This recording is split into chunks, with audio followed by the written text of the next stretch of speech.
قال النبي صلى الله عليه وسلم إن في الجنة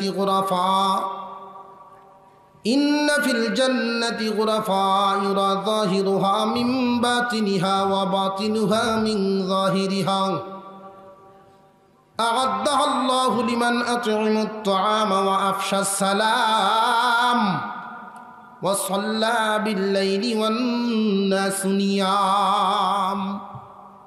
হুজুর আকরাম সাল্লাল্লাহু আলাইহি ওয়াসাল্লাম হাদিসের মধ্যে বলেন, হে আমার উম্মত, জান্নাতের ভিতরে উন্নত একটা বাড়ি থাকবে, যেই বাড়িটা এত সুন্দর কারুকার্য করা থাকবে। পুরা এলাকার মধ্যে দুই একটা বাড়ির নাম করা বাড়ি আছে না নাই?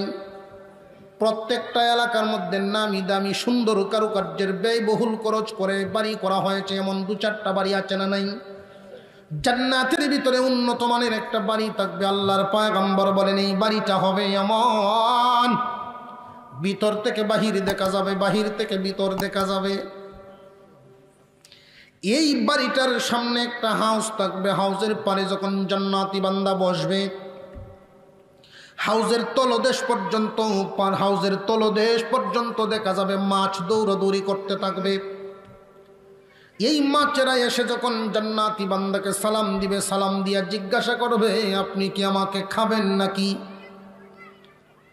জান্নাতি বান্দা যখন বলবেন নাম, খাবো, কি খাবেন, বাজি না ভুনা?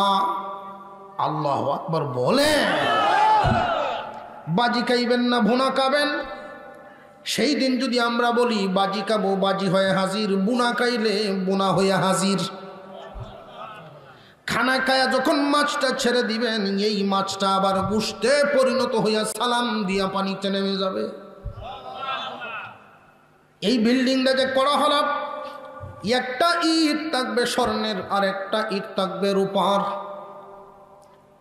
সিমেন্টের দরকার আছে না নাই? দুইটা ইটের জোড়া লাগানো হবে জাফরান দিয়া, যেটা সুগ্রান, সামান্য একটু সুগ্রান যদি দুনিয়াতে চারা হতো, তামাম দুনিয়া মোহিত হয়ে যেত। ইটের মাঝখান থেকেই সুগ্রান বেরোতে থাকবে, তোমার আলাদা সেন্ট মারা লাগবে না, আলাদা আতর ব্যবহার করা লাগবে না। হে মুসলমান ভাইরা আমার, সেই উন্নত মানের বাড়িটা তিনটা আমল করনেওয়ালা ব্যক্তিকে দেওয়া হবে, যার মধ্যে তিনটা গুণ থাকবে। আল্লাহ পাক রব্বুল আলামিন তাকে জান্নাতটা দান করে দিবেন। আল্লাহর পয়গম্বর বলেন, আ'আদ্দাহাল্লাহু লিমান আত'আমাত তা'আম ওয়া আফশাস সালাম ওয়া সাল্লা বিল-লাইলি ওয়ান-নাস নিয়াম। এক নাম্বার, যেই ব্যক্তি মেহমানদারি করাইতে পছন্দ করে, যে নাকি মানুষকে বেশি বেশি খানা খাওয়ানোর অভ্যাস যার আছে। আমরা তো আগের দিনের মতো মানুষের অভ্যাস এখন নাই, মানুষকে মেহমানদারি করাইবার মতো গুণ আমাদের ভিতরে এখন নাই।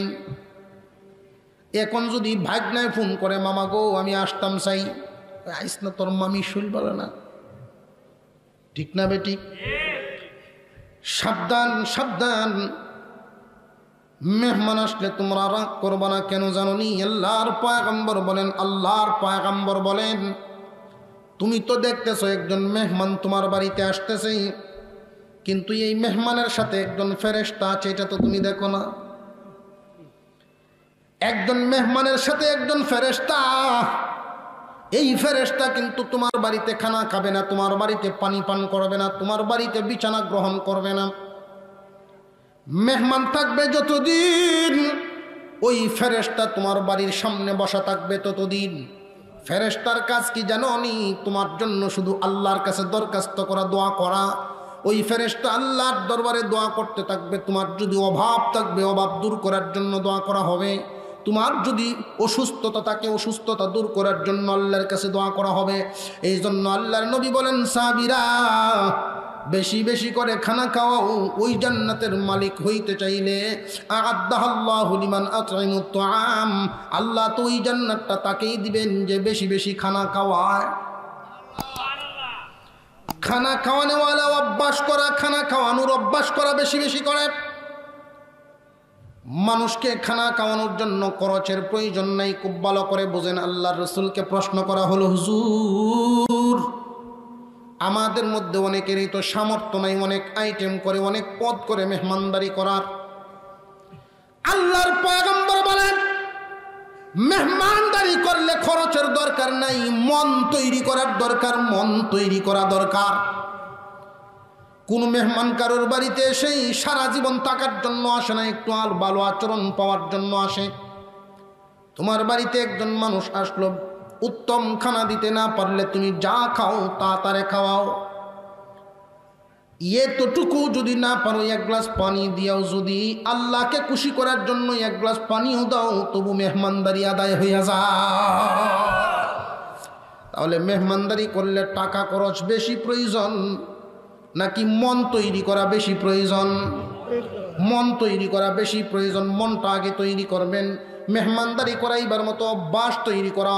আমি এমন মানুষ দেখেছি, এমন মুরব্বী দেখেছি, যদি এক সপ্তাহ মেহমান না আসতো উনি দোয়া করতেন আর কাঁদতেন, আল্লাহ গো তুমি কি আমার প্রতি ও খুশি হয়ে গেছো নাকি?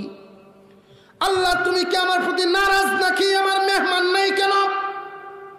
কারণ মেহমান আসলে এই জান্নাত, মেহমানকে খানা খাওয়াইলেই তো তুমি জান্নাত দিবা। আমি তো আমার বোন রে খাওয়াই এই আশায় আল্লাহ আমার জান্নাত দিবেন। আমি আমার বোনের জামাইকে মেহমানদারি করাই আমি জান্নাত পাইবার জন্য। আমি আমার ফুফু কুসখবর নেই, আমার ফুফুকে গিয়া দেখিয়ে শুনিয়ে আসি। আমার বাড়িতে মাঝে মাঝে আনি বেড়াইয়া যাই, আমি এই কাজগুলো করি আমি জান্নাতের মালিক হইবার জন্য। বেশি বেশি খানা খাওয়ানো আল্লাহর পক্ষ থেকে, বেশি বেশি খানা খাওয়াইলে জান্নাতের ওই মালিক হওয়া যাবে। মনে থাকবো তো কয়টা? এটা 1 নাম্বার। 2 নাম্বার আফশাস সালাম, বেশি বেশি করে সালাম দাও। আমরা অভ্যাস হলো সালাম লওয়ার অভ্যাস বেশি, দেওয়ার অভ্যাস কম। হুজুর আকরাম সাল্লাল্লাহু আলাইহি ওয়াসাল্লাম বলেন দৈনিক যেই ব্যক্তি 20 বার সালাম দিতে পারবে, কয়টা?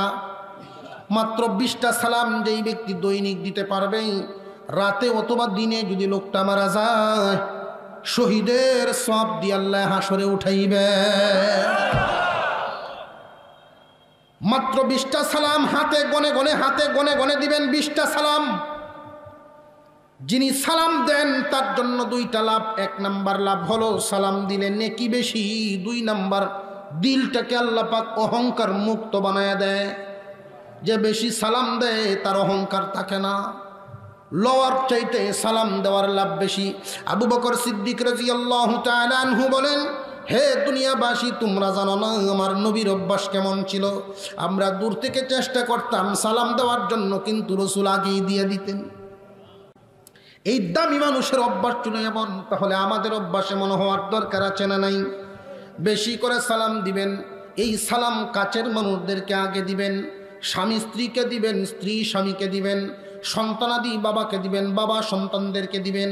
কোনো বাবা যদি সন্তানদেরকে একদিন সালাম দেন, এই সন্তান বাবাকে আর সালাম দিতে বলবে না। আমরা তো দূরের মানুষকে মনে করি সালাম দেওয়া, কাছের মানুষদেরকে সালাম দেই না। বেশি বেশি করে সালাম দিবেন, আল্লাহ রাব্বুল আলামিন সন্তুষ্ট হবেন। এমন কি বলা হয়েছে, ও দুনিয়াবাসী, স্বামী স্ত্রীতে মিল মোহব্বত বাড়বে সালাম কালাম বেশি দিলে। যেই ঘরের মধ্যে ঝগড়াঝাটি বেশি হয়, যেই ঘরের মধ্যে আপদ বিপদ বেশি আসে, তোমরা ওই ঘরের মধ্যে সালাম চালু করে দাও। ঘরে ডুববার সময় সালাম দিয়ে ডুববা, ঘর থেকে বাহির হওয়ার সময় সালাম দিয়ে বাহির হইবা। এই ঘরে অবস্থানকারী মানুষগুলো নিশ্চিন্তে থাকতে পারবা। সালামের অভ্যাস যেই ঘরের মানুষ করবে, ওই ঘরে খবিস কোনো জিন্নাত থাকতে পারবে না। 2 নাম্বার গেল। 3 নাম্বার ওয়াসাল্লা বিল্লাইলি ওয়ান নাসু নিয়াম। 3 নাম্বার এমন টাইমে নামাজ পড়া যেই টাইমে মানুষ ঘুমায়া যায়। এমন টাইমে নামাজ পড়া যেই টাইমে মানুষ ঘুমায়। ওই টাইমটার নাম হলো তাহাজ্জুদের টাইম। মনে থাকবো তো ইনশাআল্লাহ। 1 নাম্বার বেশি বেশি করে খানা খাওয়ানো। মনটা তৈরি করবেন, আমার বন্ধুও খুশি হোক, আল্লাহ যেন খুশি থাকেন। আমার সমস্ত আত্মীয় স্বজনও খুশি হোক, আমার আল্লাহ যেন খুশি থাকেন। সব সময় আল্লাহকে খুশি রাখার চেষ্টা করা। আল্লাহকে খুশি করে দুনিয়া ছাড়লে এই লোকের চিন্তা আছে? আরো জোরে কোন চিন্তা আছে? আর যদি আল্লাহ নারাজ থাকে দুনিয়ার সন্তুষ্টি দিয়ে তোমার কোনো লাভ নেই, কবরে গেলে তোমার শাস্তির অভাব নেই। আজকে কবরস্থানের উদ্যোগে মাহফিল, সব সময় কবরের কথা বেশি করে চিন্তা করব। আমাদের সর্বপ্রথম ঘাঁটি হইল কবর, সর্বপ্রথম ঘাঁটিটা কবর। আল্লাহ যেন আমাদেরকে মেহমানের মতো মরার তৌফিক দেন, বলুন আমিন। আরো জোরে বলেন আমিন।